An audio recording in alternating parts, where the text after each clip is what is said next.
नई नई सास बनने जा रही लक्ष्मी को उसके रिश्तेदारों ने अच्छे से समझा दिया था। दीदी देखो, सास बनना आसान नहीं है।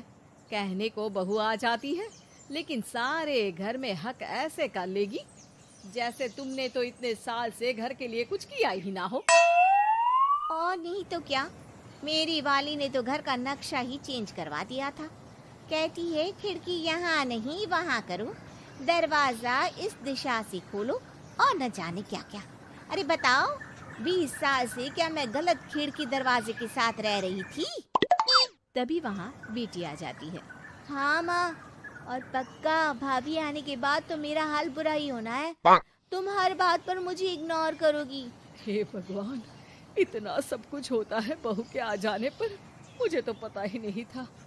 अरे एक हमारा जमाना था। अरे हमारा जमाना तो भूल ही जाओ कि सास के हाथ में कमान होती थी और हम कठपुतली। जीवन भर कठपुतली ही रहना है, पहले सास की और अब बहू की।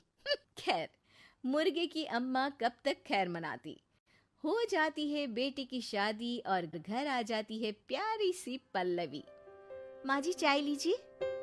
सास जो कि पहले से डरी हुई थी, हाँ हाँ लाओ लाओ, लेकिन चाय पीते ही थू, अरे इसमें किरकिरा सा क्या है? चाय में चीनी तो है ही नहीं। माँ जी वो ये बता रहे थे कि आपको शुगर की बीमारी है, तो मैंने चीनी की जगह गुड़ का पाउडर डाला है, वो शुगर के लिए ठीक रहेगा। सास गुस्से से लाल हो जाती है। अरे नहीं नहीं, मैंने जीवन भर चीनी की ही चाय पी है, तो मैं तो चीनी वाली ही चाय पीऊंगी। तुम आई और मैं नियम बदल दूं? ऐसी सास नहीं हूं मैं, समझी? पल्लवी को समझ में नहीं आता कि सास को हो क्या गया है। अरे माँ जी हुआ क्या है, आप तो भड़क गई। तभी वहाँ ननद आ जाती है। तो आप काम ही ऐसा कर रही है ना भाभी? अरे भाई मैंने क्या किया? शुगर के पेशेंट को चीनी नहीं पीनी चाहिए, तो मैंने चाय में चीनी नहीं डाली। इसमें मुझे तो नहीं लगता कि मैंने कुछ गलत किया। भाभी पहली बात ये कि जबान चलाने की जरूरत नहीं है, क्योंकि हम लोगों को भी बोलना आता है।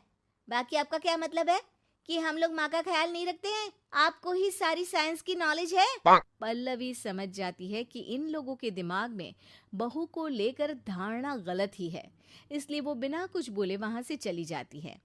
थोड़े दिनों बाद जब पल्लवी ड्राइंग रूम के पर्दे बदल रही थी, पंछी पन्नू उड़ती फिरूं मस्त गगन में, आज मैं आजाद हूँ दुनिया के चमन में।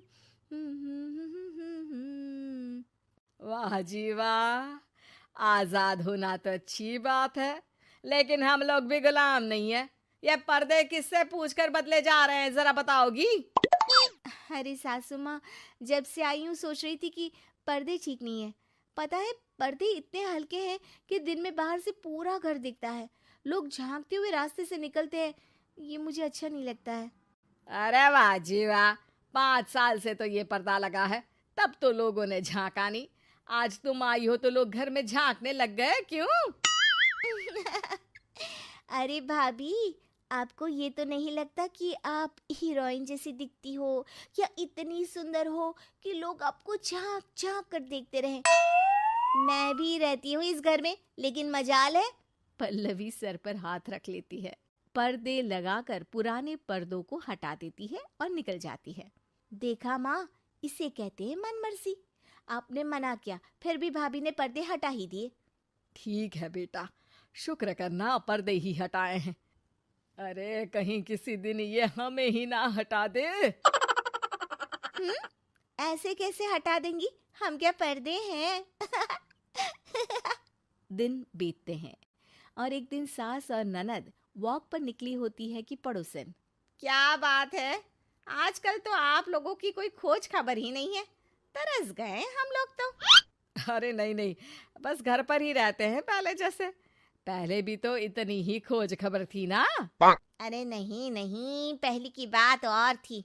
और बताओ बेटा, बॉयफ्रेंड से चक्कर चल रहा है कि खत्म हो गया? पहले तो पर्दे से दिख जाता था कैसे तुम सारा दिन टेलीफोन पर लगी रहती थी, कभी शर्माती कभी रोती। अब तो पर्दे भी मोटे लगा लिए तो कुछ ठीक से दिखाई भी नहीं देता। हाँ? नहीं, मतलब कोई ना, होता है इस उम्र में। और बताओ बहन जी, बेचारी बहू से तो पहले रोज तानेबाजी होती थी आपकी, रोज देखती थी कैसे उस पर आप दोनों मिलकर बरसा करती थी। अब ठीक है ना वो? चल बेटा, ये औरत तो पागल हो गई है। अरे पागल नहीं, आदत हो गई थी। जब मन उबा तो आपकी खिड़की से झांक लिया करती थी, अब कुछ दिखाई नहीं देता तो। सास और ननद घर आती है, जहां बहू पर्दों को बदलने के लिए खड़ी होती है। अरे ये क्या कर रही हो? आपने ही कहा था ना पर्दे बदल देना। अब उस दिन तो उतारे थे, सोचा धो कर लगाऊंगी, आज सूख गए हैं तो लगा देती हूँ। तभी ननद चिल्लाती है, अरे नहीं नहीं भाभी, ठीक है ये पर्दे रहने दो। वो पर्दे कम, सीसीटीवी ज्यादा थे पड़ोसियों के लिए। समझ में आ गया अब आपको? हाँ हाँ, आ गया। अब जरा चाय तो बना कर ला दे। पल्लवी सास को चाय लाकर जैसे ही देती है, चाय पीकर सास झूमने लगती है और जमीन पर गिर जाती है।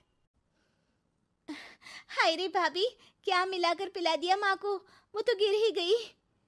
तभी बेटा डॉक्टर लेकर आता है। चेकअप के बाद डॉक्टर कहते हैं, ओ माय गॉड, इनका तो शुगर लेवल बहुत बढ़ गया है। क्या ये चीनी खाती है? हाँ डॉक्टर साहब, मैंने कई बार इनको चीनी की चाय और मीठा के लिए मना किया, लेकिन ये मानती ही नहीं। माँ को कुछ होगा तो नहीं ना? वो ठीक तो हो जाएंगी ना? अरे बहू की बात नहीं मानती तो क्या बेटी की भी नहीं मानती है ये? बेटा, आप नहीं रोकती अपनी माँ को चीनी की चाय और मीठा खाने से? बेटी क्या बोलती, उसे वो दिन याद आ जाते हैं जब उसने भाभी को इस बात के लिए भला बुरा सुनाया था। डॉक्टर के जाने के बाद, भाभी मुझे माफ कर दो, लोगों के कहने में आकर हम लोगों ने आपसे बहुत बुरा व्यवहार किया, जबकि ससुराल वालों को ये समझना चाहिए कि घर बहू का भी होता है।